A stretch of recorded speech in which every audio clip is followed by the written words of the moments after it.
Comment calculer la quantité de ciment pour le coulage des semelles isolées de fondation? Beaucoup de personnes hésitent quand il s'agit de déterminer combien de sacs de ciment prévoir pour leurs semelles isolées. Avant de commencer, rappelons ce proverbe chinois. 在建房之前不做准备的人，最后会花2倍的钱来修补。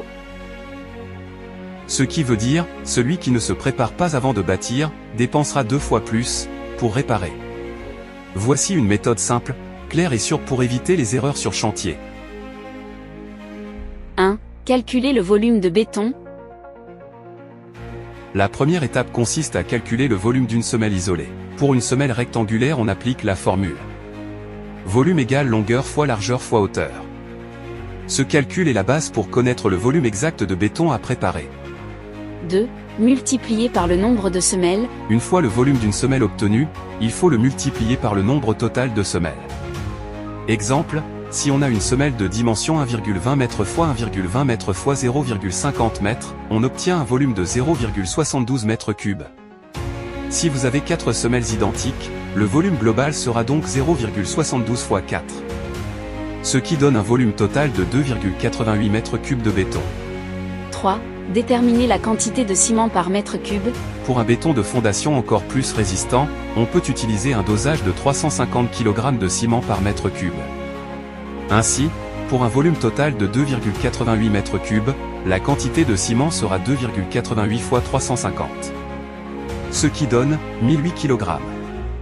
Ce dosage plus riche est conseillé, lorsque la charge à supporter est importante ou quand la qualité des granulats est moyenne. 4. Convertir la masse en sac de ciment. Le ciment est généralement conditionné en sacs de 50 kg. On divise donc la masse totale calculée par 50. La formule est, nombre de sacs égale masse de ciment divisé par poids d'un sac de ciment. Exemple, avec notre masse totale de ciment de 1008 kg, et un sac de ciment pesant 50 kg on fait, 1008, divisé par 50. Ce qui nous donne 20,16 sacs, soit environ 21 sacs.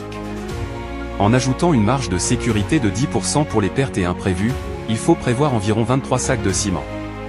La résistance du béton ne dépend pas seulement du ciment, mais aussi du sable, du gravier et du bon malaxage. Avec cette méthode, vous pouvez estimer correctement vos besoins en ciment et mieux organiser vos travaux.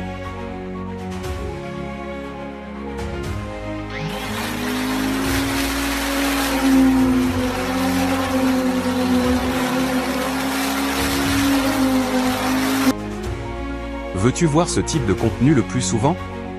Alors, abonne-toi.